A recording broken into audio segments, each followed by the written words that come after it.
Saat ini, media sosial dibanjiri konten manipulatif yang dibuat dengan kecerdasan buatan atau artificial intelligence.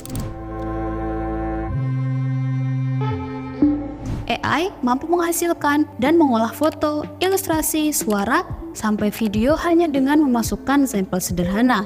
Penggunaan AI semakin masif. Kita biasa menyebut konten AI yang dimanfaatkan untuk menyebarkan informasi keliru sebagai deepfake. Riset Samsat mencatat terjadi peningkatan 10 kali atas jumlah deepfake yang terdeteksi secara global di semua industri periode 2022 sampai 2023. Tim cek fakta Kompas.com kerap menemukan penyalahgunaan AI untuk memanipulasi pernyataan politisi atau figur publik. Tujuannya beragam, ada yang membuatnya sebagai bentuk satir, kampanye, mendiskreditkan pihak tertentu, sampai propaganda. Lantas, apa saja sih dampak penyalahgunaan AI? Mari kita simak penjelasan dosen komunikasi Universitas Indonesia, Firman Kurniawan berikut.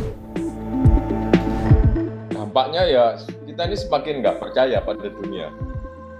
Batas antara benar dengan salah itu menjadi sangat kabur. Nah, dengan peningkatan kemampuan artificial intelligence tadi untuk membuat deepfake, itu semakin sulit untuk dibedakan yang mana yang artificial, yang mana yang asli. Seiring berkembangnya AI, dikhawatirkan orang-orang akan semakin sulit mengidentifikasi konten hasil rekayasa AI. Ambil contoh kasus foto Katy Perry di acara Met Gala 2024. Melalui akun Instagramnya, Katy Perry mengunggah tangkapan layar pesan dari ibunya yang mengira foto Katy hadir di Met Gala 2024. Ia mengira gambar itu asli, bahkan memuji kostum anaknya. Padahal, foto tersebut dibuat oleh AI dan Katy tidak dapat menghadiri Met Gala 2024. Kita melihat AI yang beredar 5 atau 6 bulan lalu mungkin mata kita masih lihat, tetapi seperti tadi yang Mbak contohkan sampai ibunya sendiri tidak bisa mengenali, itu kan menunjukkan bahwa perkembangan teknologi yang berbasis deepfake tadi, artificial intelligence untuk menirukan, itu semakin sempurna sehingga susah dilihat bahkan oleh orang terdekatnya. Terbayangkan bagaimana AI dapat menipu siapa saja, bahkan orang terdekat sekalipun. Di tengah masifnya produksi konten AI, sejumlah platform menyediakan alat yang dapat membantu mendeteksi konten AI. Tools seperti Hugging Face, AI or Not, Is It AI bisa digunakan untuk mendeteksi gambar, sementara AI Voice Detector dapat mendeteksi konten audio. Ada pula Hive Moderation yang dapat mengidentifikasi gambar, video, dan audio. Namun, mengidentifikasi AI tidak selalu mudah karena hasil pendeteksiannya tidak dijamin akurat. Misalnya, cuplikan suara Presiden terpilih Prabowo Subianto yang menyatakan masyarakat Indonesia adalah pelayan. Hive Modulation mendeteksi cuplikan suara tersebut sebagai suara AI. Probabilitasnya mencapai 99,9%. Setelah ditelusuri, Kompas.com menemukan suara Prabowo bersumber dari tayangan TV One pada 15 September 2014. Prabowo bicara soal keinginannya menjadi pemimpin yang mampu menghapus stigma bahwa orang Indonesia pelayan bagi negara lain. Dengan demikian, cuplikan suara Prabowo yang disebarkan di media sosial bukan hasil manipulasi AI. Rekamannya dipotong sehingga menampilkan konteks yang tidak utuh. Tapi kira-kira mengapa ya alat pendeteksi konten AI tidak selalu akurat?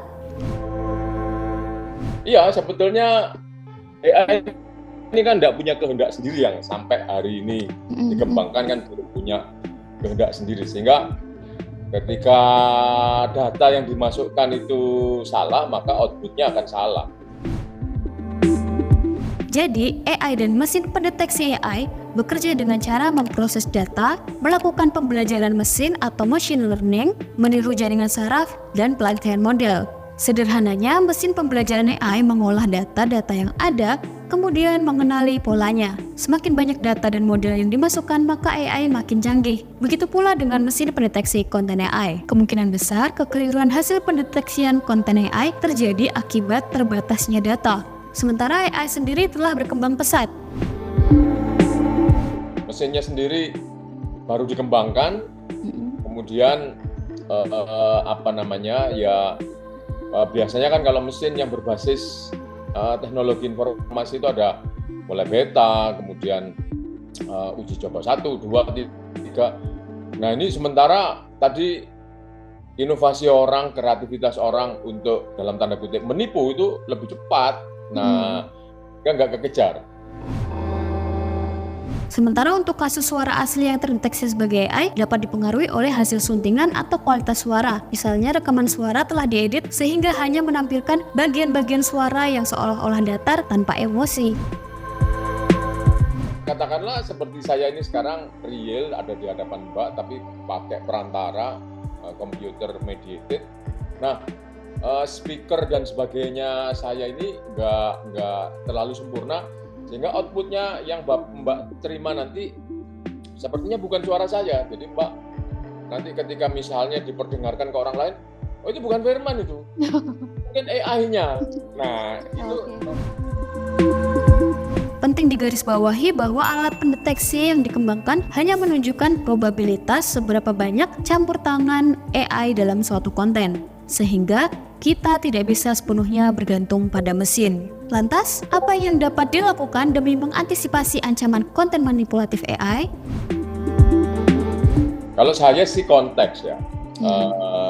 Tadi memang yang terbaik adalah teknologi tadi untuk mendeteksi. Kemudian mungkin prestasinya teknologi ini maksimal katakanlah 80%, bisa benar mengenali oh ini adalah artificial intelligence, ini tidak nyata. Kemudian dari situ ditambah dengan konteks. Jadi selain teknologi perlu memperhatikan konteks. Itu tidak bisa dilepaskan dari konteks. Konteks dapat berupa pemberian label oleh platform media sosial seperti yang dilakukan Meta. Di sisi lain, pemeriksa fakta bekerja menelusuri konten berbasis AI yang berpotensi menimbulkan misinformasi lalu memberikan konteks lengkapnya. Namun Firman menilai, langkah tersebut tidak cukup jika tidak diimbangi dengan peningkatan literasi digital warganet. Hari ini justru di era yang sangat cepat ini kita tidak boleh ketularan terlalu cepat. Harus ada fase untuk mencerna. Itu mungkin literasi yang lebih penting untuk ditanamkan. Nah, jadi kuncinya jangan percaya begitu saja informasi yang kita terima dengan cepat di internet. Pastikan untuk mencerna informasi tersebut. Apalagi disinformasi memang sengaja dibuat untuk memancing emosi. Kalau kalian punya pengalaman apa saja nih seputar manipulasi konten AI? Tulis di kolom komentar ya. Jangan ketinggalan topik seputar pre-banking dan kekeliruan informasi lainnya di internet dengan follow channel YouTube tim Cek Fakta Kompas.com, WhatsApp, dan medsos lainnya.